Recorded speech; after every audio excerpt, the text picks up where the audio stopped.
बुद्धि और मन को देखने वाला हमारा वास्तविक स्वरूप, जिसे कि आत्म तत्व कहते हैं, उसकी जागृति ही हर एक साधक का ध्येय होना चाहिए या फिर संकल्प होना चाहिए। जैसे कि आप स्वयं सिद्धि भी कह सकते हैं, आत्म स्थित होना भी कह सकते हैं, साक्षी भाव में ठहरना भी कह सकते हैं, दृष्टा होना भी कह सकते हैं। अगर आप अपना आत्मीय कल्याण करना चाहते हैं, अपना जीवन सफल बनाना चाहते हैं, तो आपको वास्तविक दृष्टा होना है या फिर वास्तविक देखने वाले या फिर जानने वाले के साथ इस माया रूपी संसार में सरवाइव करना है। अगर आप आत्म स्थित हो जाते हैं या फिर साक्षी भाव में ठहर जाते हैं, तो उसके बाद माया में रहकर भी माया आपको प्रभावित नहीं कर सकती है, क्योंकि माया तब तक अपना खेल खेल पाती है जब तक कि हम अपने बुद्धि और अपने मन की सुन रहे होते हैं, या फिर बेहोशी के आवरण में होने की वजह से हमें पता ही नहीं होता है। जैसा हमारा बुद्धि और मन हमें बता और समझा रहा होता है, ऑटोमेटिक हम वो बने हुए होते हैं, जो कि हमारा वास्तविक स्वरूप होता ही नहीं है।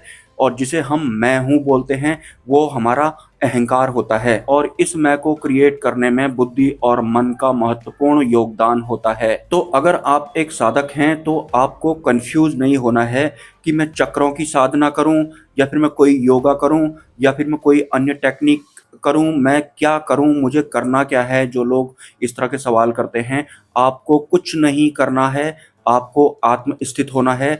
आज तक आपको जो बताते थे और जो दिखाते थे, बुद्धि और मन की बात कर रहा हूँ, इन बताने वालों को या फिर इन दिखाने वालों को या फिर इन समझाने वालों को वास्तविक स्वरूप में होकर, मतलब दृष्टा भाव में होकर, इनको अब आपको देखना है, इनको आप जानना है। आज तक आपको ये बुद्धि और मन कुछ भी समझाते थे या फिर दिखाते थे, और उस हिसाब से ही आपके भीतर अहंकार व्यवस्थित होता था। इस वीडियो को देखने के दौरान या फिर सुनने के दौरान जो भी आपको समझ में आ रहा है, बहुत बारीकी से आपका ये बुद्धि और मन आपके भीतर भर रहा होगा, और आपको ऐसा लग रहा होगा कि मैं बिल्कुल सही दिशा में जा रहा हूँ, क्योंकि अनादिकाल से ये बुद्धि मन माया अहंकार जो हैं, वो जीव पर चिपके हुए हैं और अपने हिसाब से जी रहे हैं। तो ये जो अहंकार होता है, ये बहुत ज़्यादा सूक्ष्म रूप में भी काम करने लगता है। और जब आप साक्षी भाव में ठहरने लगते हैं, तो ये जो आज तक आपको दिखाने वाले, बताने वाले या फिर समझाने वाले थे, इनको आप देख रहे होते हैं।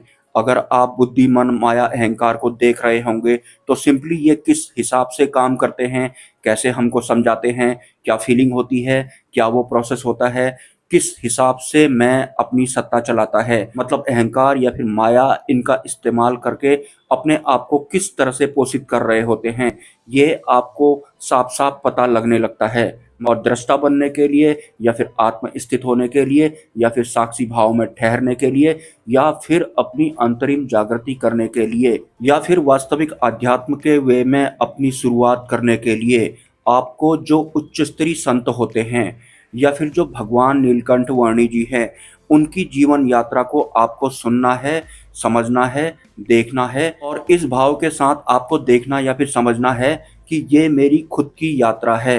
और अगर आप उनकी जीवन यात्रा को देखने के दौरान या फिर सुनने के दौरान ये महसूस करते हैं कि ये कोई और हैं, तो आप समझ जाना कि अभी भी आपका अहंकार मौजूद है। जब तक अंतरिम जागृति की यात्रा में आपको ऐसा लगता है कि मैं कोई और हूँ, जिस भी तरीके से मेरी अंतरिम जागृति होने वाली है वो कोई और हैं और मैं कोई और हूँ, अगर ऐसा आपको लगता है, तो आप समझ जाना अहंकार सूक्ष्म रूप में या फिर बहुत ज्यादा मजबूती से अपनी सत्ता बनाए हुए है। तो स्वयं सिद्धि या फिर आत्म जागृति आपका ध्येय होना चाहिए। और जो वास्तविक परमात्मा परब्रह्म होते हैं, जो उनकी जागृति का संचार होता है, उस संचार को आपको अपने भीतर एक्टिवेट करना है। मतलब साक्षी भाव में होने के दौरान आपकी इसी वे में अंतरिम जागृति भी होगी। इसके बाद धीरे धीरे आप आत्म स्थित भी हो जाएंगे, आप दृष्टा भी हो जाएंगे। ये सब एक तरह के ही शब्द हैं, आपको इनमें कंफ्यूज नहीं होना है। टोटल मिलाकर के आपको आत्म स्थित होना है। और किसी भी फिल्म को देखने का मकसद भी आपका आत्म जागृति होना चाहिए। किसी भी गुरु से अगर आप जुड़ रहे हैं, तो वहां भी आपका संकल्प अंतरिम जागृति होना चाहिए। या फिर किसी भी तीर्थ स्थान या फिर मंदिर की यात्रा आप करते हैं, जैसे कि आप अक्षरधाम मंदिर की यात्रा करते हैं, तो उस मंदिर की यात्रा करने का आपका एकमात्र संकल्प या फिर ध्येय अंतरिम जागृति होना चाहिए, मतलब आत्म स्थित होना चाहिए। ऐसा करने के दौरान आपको नामों में या फिर शब्दों में नहीं फंसना है, उनमें नहीं उलझना है, लेकिन बुद्धि और मन ऐसा करने के दौरान जबरदस्ती आपको नामों में या फिर शब्दों में ही अटका देंगे। तो आपको सचेत रहना है।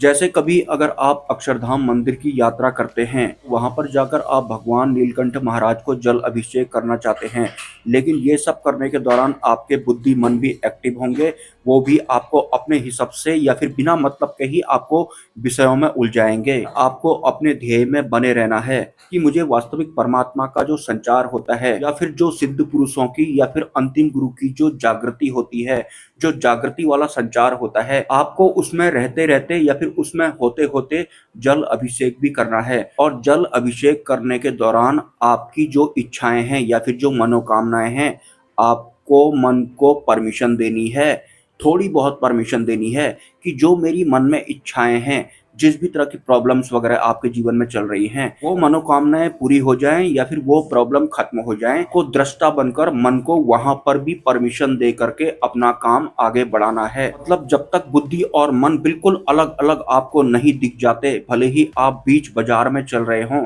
तब तक आपको अपने ध्येय से टस से मस नहीं होना है।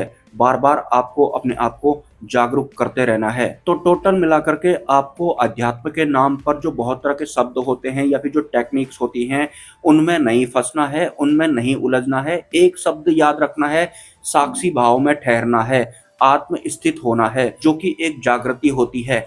वो जागृति आपको चाहिए, बस वो आपका मकसद होना चाहिए, वो आपका संकल्प होना चाहिए।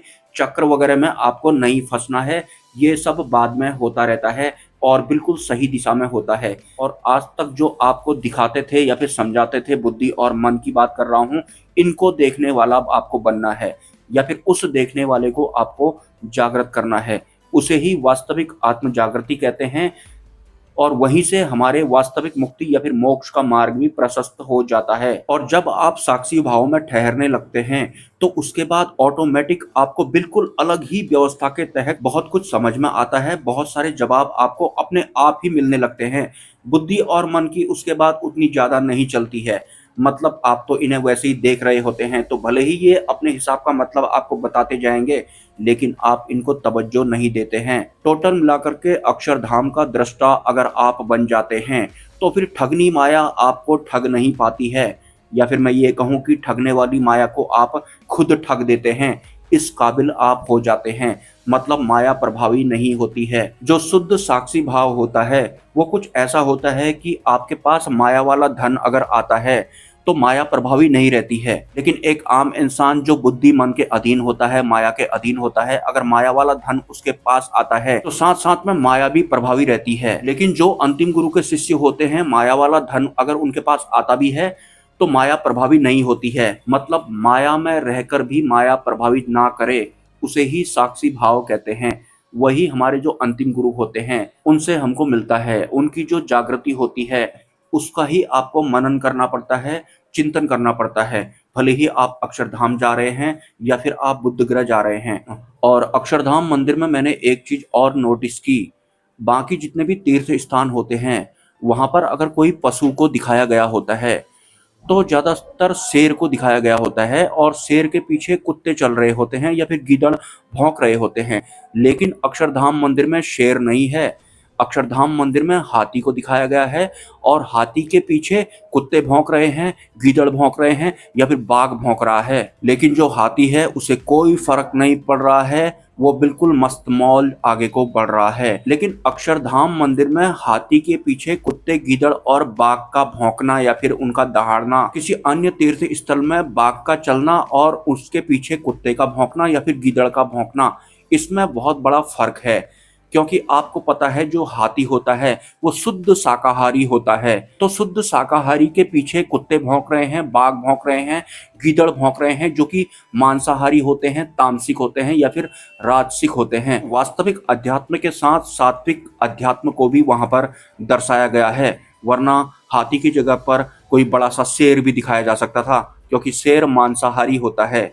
इस विषय पर आगे भी मैं चर्चा जारी रखूंगा। अभी मैं बाहर हूं और यहाँ पर कुछ दिन मुझे रुकना पड़ेगा, तो अगर आप सक्षम हैं तो आप सपोर्ट कर सकते हैं। यूपीआई नंबर मेरा आप लोगों के पास होगा।